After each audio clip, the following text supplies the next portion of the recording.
In today's lesson, we are going to look at stem and leaf diagrams. The first thing we should know, ma stem and leaf diagrams anogona kunzi ma stem plots kana kuti ma stem and leaf plots. Saka in our first lesson, we had said ma stem and leaf diagrams can be called stem and leaf plots. Saka nasi tawedzera another term which we use to identify this visual aid. They can be called stem plots. Okay, Saka, let us begin writing our notes. What is going to be our first note? So stem and leaf diagrams are a very useful way of grouping data into classes while still retaining the original data. Saka, let us use the shorter term. Stemplots are a very useful way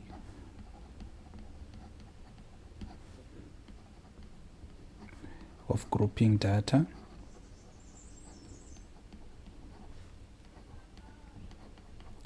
into classes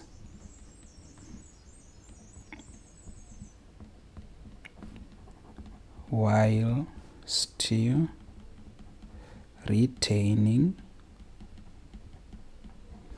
the original data.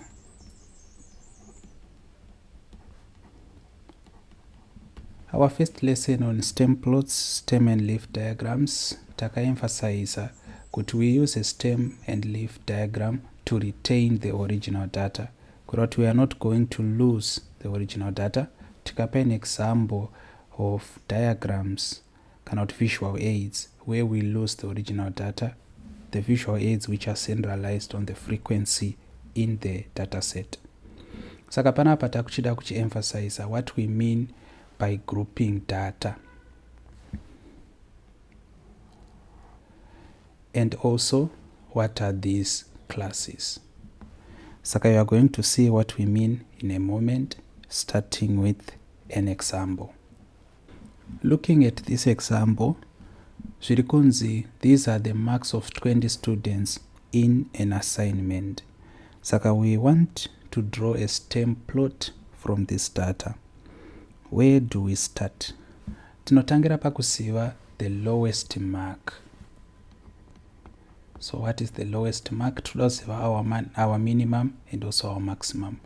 Saka the lowest mark ndiani? Tinowana the lowest mark through investigation. Saka tinototarisa our data set totsvaga number diki. Saka panapa we have 17. Do we have any number which is smaller than 17? You can see that we do not have. Saka our lowest mark is 17. We also need to know what our highest mark is going to be. Our highest mark. Saka panapa tukutangana 84. Then we investigate. Tunaona that we don't have a mark which is greater than 84. Correct, our highest mark is 84. Tada iso, what this means is tichatangira pa 17, tichigumira pa 84. In stem and leaf diagrams, all the intervals must be of equal width. This is a very important point. In stem plots,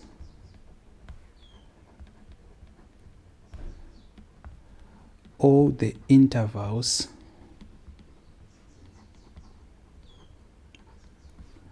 must be of equal width. What do we mean by interval? What do we mean by equal width? In stem and leaf diagrams, all the intervals must be of equal width. Saka ngatinyorei the intervals of marks kuti munzwisise zvatiri kureva. Saka pama intervals of marks panapa tichatangira pana 10 to 19. Saka this is an interval. Then tozoti 20 to 29, 30 to 39, and so forth until tavana 80 to 89. After taona kuti our width is the same throughout, all intervals have an equal width, what we are going to do is, with these intervals,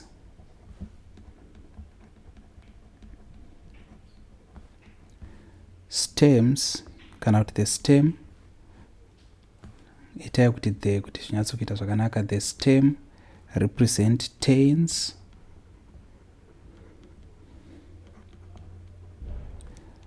and the leaf represents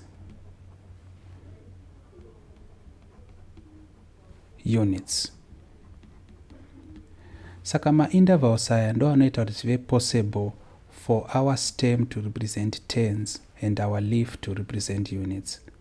Okay, saka tadzidza zvese izvi, let us now construct the stem plots, kana kuti the stem plot we are required to do. So I'm going to bring back our data set so that we can do the construction. That is our data set. Saka of course tichatanga nechi a draft. Saka totanga ne our draft stem plot.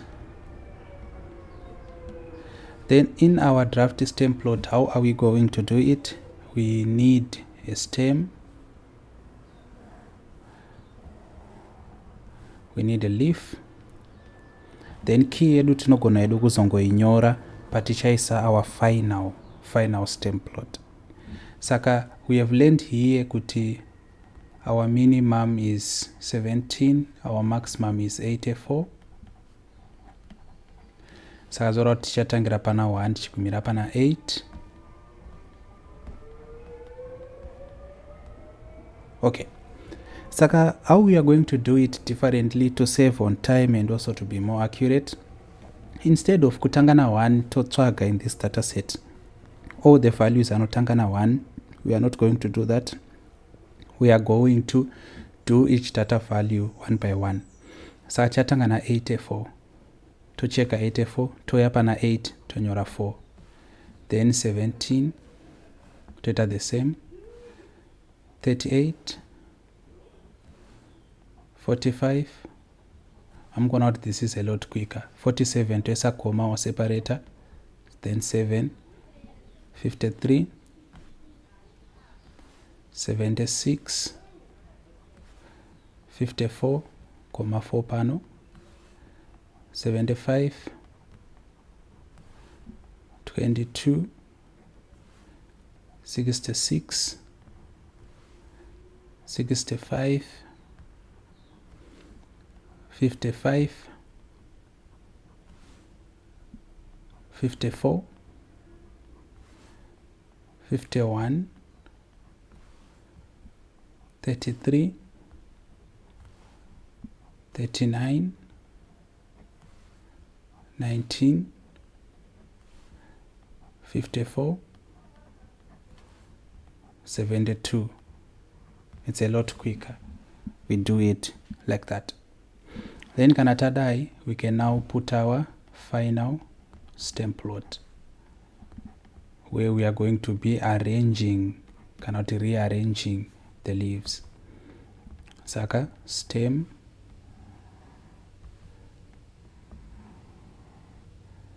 mnogona kuya panapa muti sorted leaf. You can write it like this. Saka our stems 1, 2, 3, 4, 5, 6, 7, 8. Then our leaves takuchimaita in order 7, 9 inodzoka yakadaro 2. Then panapa totangana 3, 8, 9. Then apapa tichati 5, 7 inodzoka yakadaro. Then pana 5 tichatangana 1. Tubvapo toenda pana 3. Tubvapo toenda pama 4 ari 3. Tozobvapo toenda pana 5. 1, 2, 3, 4, 5, 6. 1, 2, 3, 4, 5, 6. Panapa it's 5, 6. Apo it's 2, 5, 6. Pages 1 are 4, like this. Saka, that is what we have. Says we know. Okay, saka tiinazvo nenzira yakadai so, what then are we going to do with it? Saka this will be our final answer, but it's not final kana tisina kuisa key. Saka kazhinji it's easy to forget the key. Please make sure you write your key. Saka 17 zvoreva kuti 17 munogona kunyora makati 17 means 17, like that.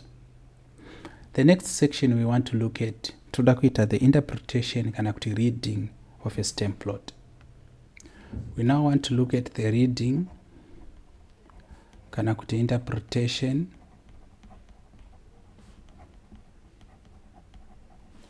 of stem plots.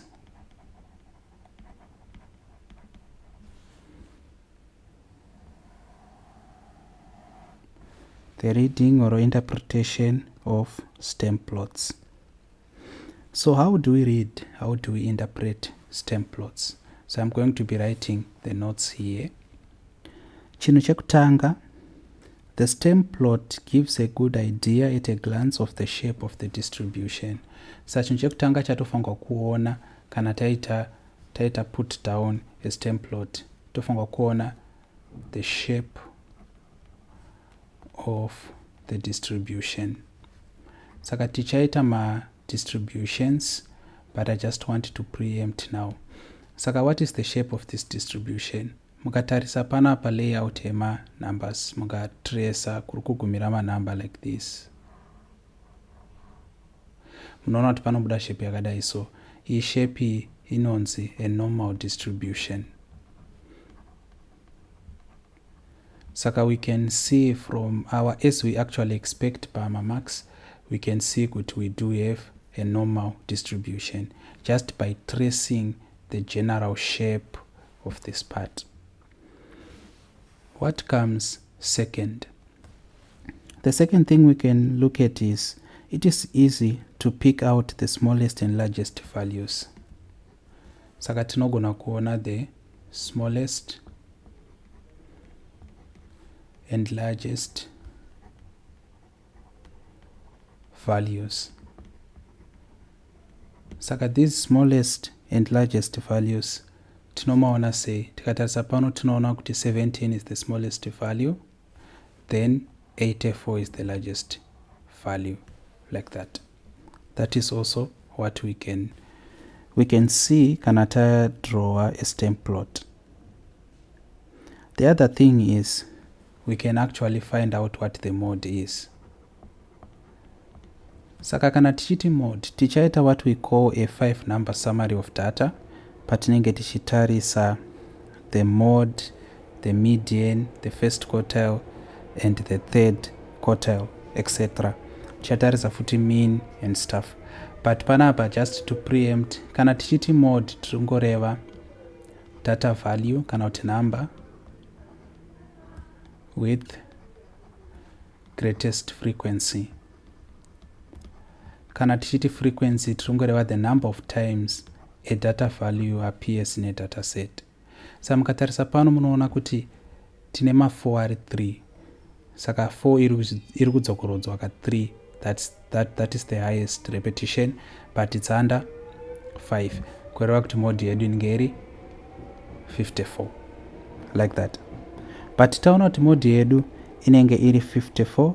The other thing we have to look at kana kuti to talk about, tofunga kutarisa what we refer to as a model class. Saka model class is simply the interval kana kuti the class where we find the mode. So our model class inenge iri 50 to 59. Saka these are some of the things we can see, and I hope murikuona kuti our original data is not lost. Tangotarisa pa stem plot tikatona our minimum and our largest values. Tikutarisa tikutona the distribution kuti ichi, we can see the mode, we can see the model class, etc. So these are some of the things which we find out when we construct a stem plot. Let us now go through a consortium of the different examples we are going to use to learn. This is going to be the question we start with. The maximum temperature in degrees Celsius measured to the nearest degree was recorded each day during June in Sutton with the following results. Draw a stem and leaf diagram, and we want to draw a stem and leaf diagram to illustrate the temperatures and write down the model temperature. Saka, that is what we want to do. Okay. Saka, the first thing is tinoda kuziva what the smallest value is and what the largest value is. Saka, the smallest temperature, kana the minimum temperature, you can quote it like that, iri equal to chi. Saka tikatarisa panapa 19, takuchitsvaga numbers smaller than 19 towana 12, takuchitsvaga smaller than 12 toona kuti we do not have. So the smallest temperature is 12. What about the highest temperature?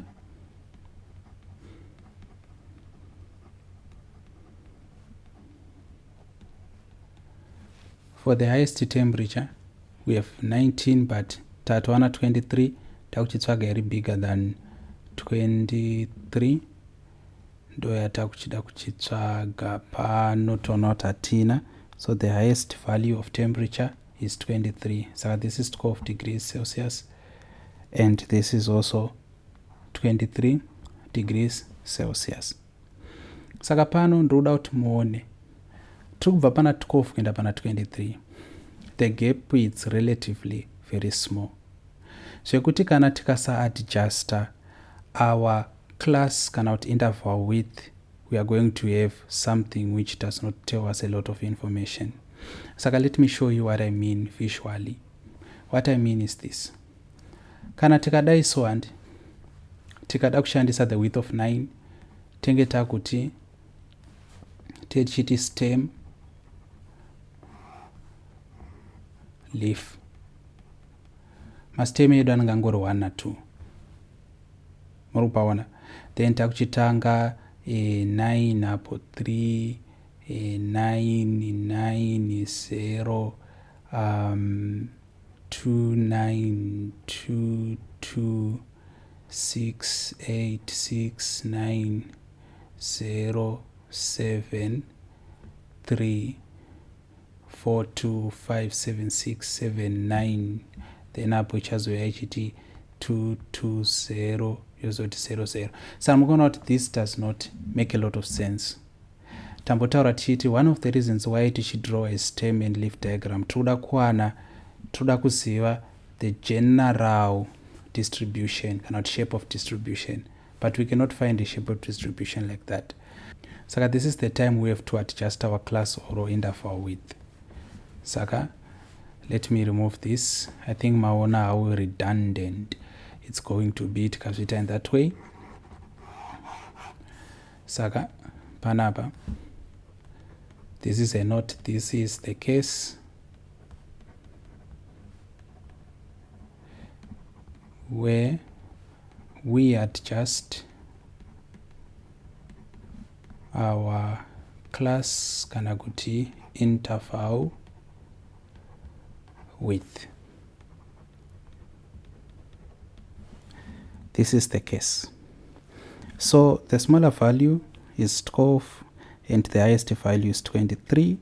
Grouping the data into intervals, tikada kushandisa 10 to 19, 20 to 29 would give very little information as a demonstrator. So we have to choose a sensible number of intervals. And this sensible number of intervals is usually between 5 and 10. Saka panapa we choose a sensible interval, usually between 5 and 10. Since you must use intervals with equal width, says Otambotaura, you could use intervals of 2 degrees Celsius and consider this. Saka taona beforehand kuti hatikwanisi kushandisa an interval of 10 zvatanga tichimboita patanga tina 10 to 19, 20 to 29. saka this interval tiri kuti it's an interval of 10 because tiri kuverenga kubva pana 10 kusvika pana 19 because apa tiri kutaura about data values. Saka 10 is a data value, 19 is also a data value. Saka tiri kuverenga physically kubva pana 10 kusvika pana 19. We are going to get 10 values. Saka what we do here is we are going to be using intervals of 2 degrees Celsius. Saka pano our interval width is 2 degrees Celsius. Ndo yatiri kuda kudi kushandisa. Saka therefore ma intervals edu anenge akamira sei? Tiri kutangira panani? Tiri kutangira pana 10. Togona kutangira pana 10. Togona futi kutangira pana 12 hazvina mhosva. Saka tikatangira pana 12 and saka ndichiti 12 13 inge chikumira pana 13. Then panapa takutangira panani? Pana 14 14 15. Then apo 16 to 17. I hope mabata the drift. Then chat 18 to 19, 20 to 21, then lastly yoti 22 to 23, like that. So I'm going to tangira pana 10 moti 10 to 11, but mukona kuti it's redundant. Mukatangira pana 10 so kuti munenge muine ma stems asina ma leaves. Saka kutangira pana 12 zviri more wise. So those are going to be our intervals. Let me bring back the data set so that tinonyatsokuita tichiona kuti zviri kufamba sei. Saka what we call a draft stem plot, we can call it a preliminary plot kana muchida. Saka preliminary plot. Preliminary plot yakamira sei? Stem, leaf.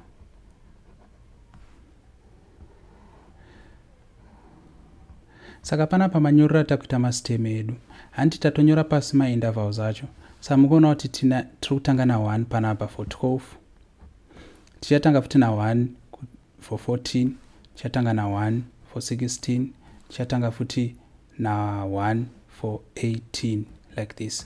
Then tozoti 2 2, like that. Then tanyora mastem edu ma leaves achafangu kunetsa.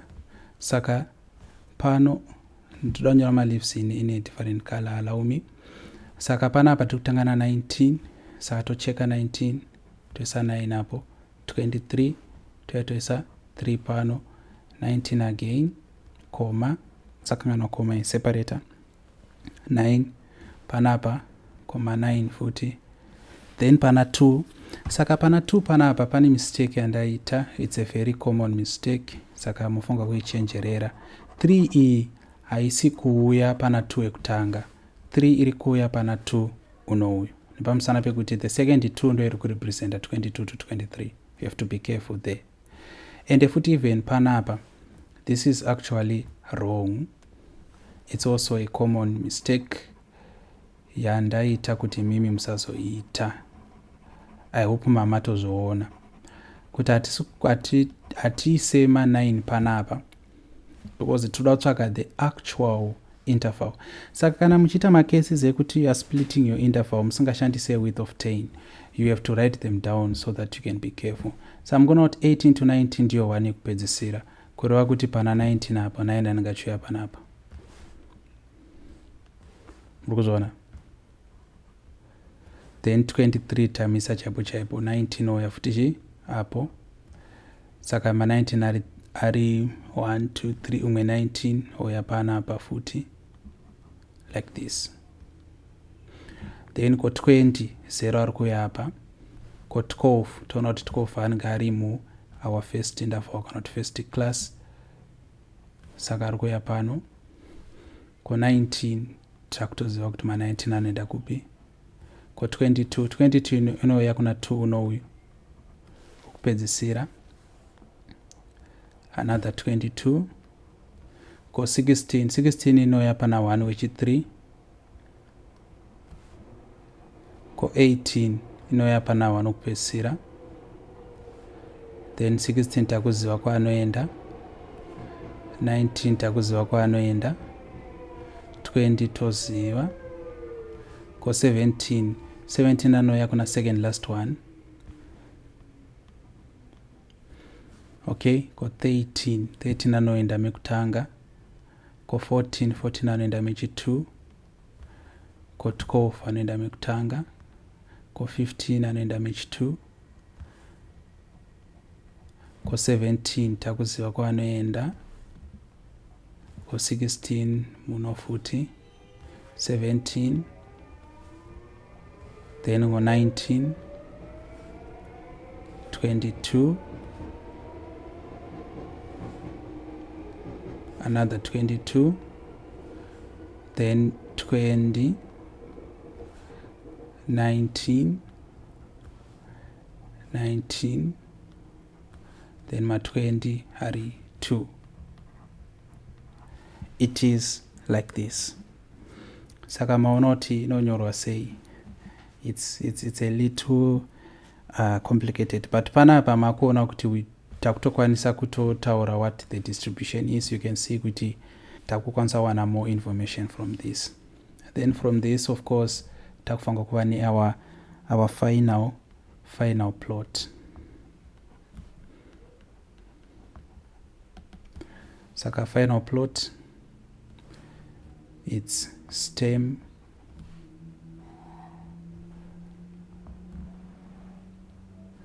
leaf before taenda kure key.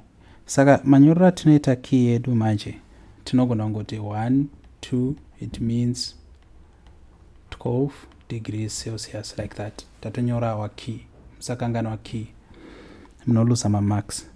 Saka panapa ma1 yedu anenge ari 4, then ma2 2. Saka takuda arrange in order. Saka po it's 2 2 3 4 5 yoramba yakadaro. Then apo totangira pana 6, ma6 mangani 1 2 3, nema7 futi 3, 6 6 6, 7 7 7. Then apo tina 8 1 amwese ma9, ma9 mangani 1 2 3 4 5 6 7 8.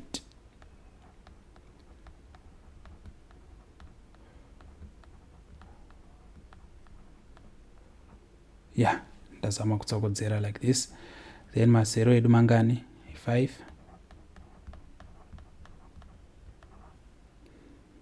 ndanyora 5 era apa kana kuti ndanyora, yes ndanyora 5. Then apo totanga nema 2 4 tozoti 3. Saka this is how it is written. Okay, saka pano chimwe chinhu chatinoona futi chatinogona kuziva from a stem plot. Tikaverenga ma leaves tinowana the number of elements kana kuti the number of data values inside the data set. Mukatoverenga kuti 1 2 3 4 5 6 7 8 9 10 11 12 13 14 15 16 17 18 19 20 21 22 23 24 25 26 27 28 29 30, munotoziva kuti mune 30 ma-values ari mukati medata set renyu. Saka that is also the information we can get. But tikadzokera kuquestion yedu, question yati draw a stem and leaf diagram to illustrate the temperatures and write down the modal temperature. Saka modal temperature ichanetsa ere hama dzangu. Tikauya kunoku kuti tizive kuti modal temperature ichi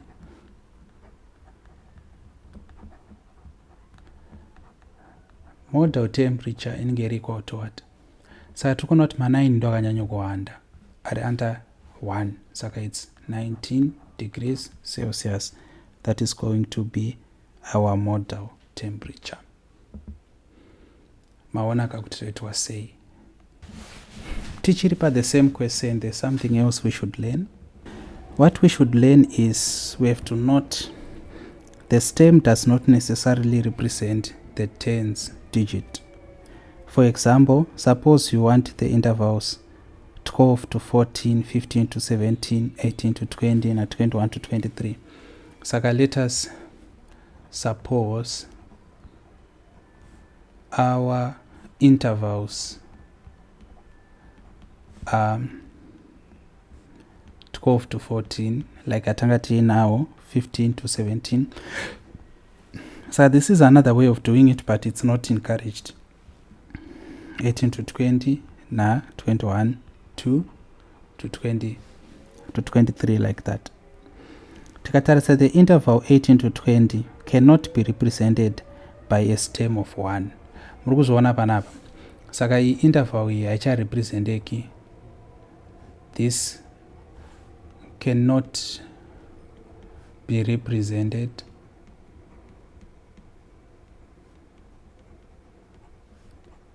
by a stem of 1 because iri kuti 1 ichinogumira kuna 2 mapabata. Saka because that cannot be represented by a stem of 1, what then are we going to do? The reason why it cannot be represented is since the tens digit changes during the interval. Saka mangabvunza kuti why? The reason is the tens digit changes in the interval. That is the reason. Okay. Saka because of that reason, we cannot represent that by a stem of 1. For the stem, you can use 12, 15, 18, and 21. The leaf is then given as the number that is added to the stem. Saka panapa, we can do it like this. So tengeta kuitande izvi. Tengeta kuti, therefore, our stems become 12, 15, 18, and 21, and the leaf is given as the number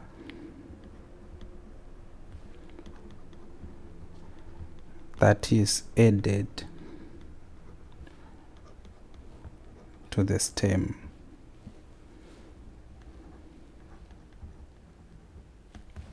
Saka pano mabudiro azvinozoita stem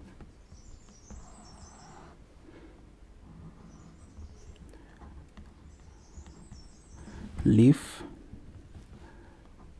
Saka 13 na 12, 15, 18 na 21. Apo inozoti 0, 0, 1, 2, 0, 1, 1, 1, 2, 2, 2, 0 ma 1 mangani 1, 2, 3, 4, 5, 6, 7, 8, 1, 2, 3, 4, 5, 6, 7, 8, 2, 2, 2, 2, 2, apo it's 1, 1, 1, 1, 2. Key yedu ndo pamunaona kukosha kwa yakaita because key iri kutiudza kuti 15 2 it means 17 degrees Celsius. Saka 15 iri kuedda 2 and 18 0 inenge ichireva kuti 18 degrees Celsius since 18 achiedda 0. Saka that is also another way of doing it, but please just make sure kuti mawidth enyu achinje ma values. Saka kana kuitira kuti 12 to 14, 15 to 17 kuzoti 18 to 20 munenge mazviomesera. If you derived benefit from this lesson, please consider liking, subscribing, and sharing. If you want to join our private class doing A-level stats, WhatsApp us on +263 71 521 3310. Thank you and take care.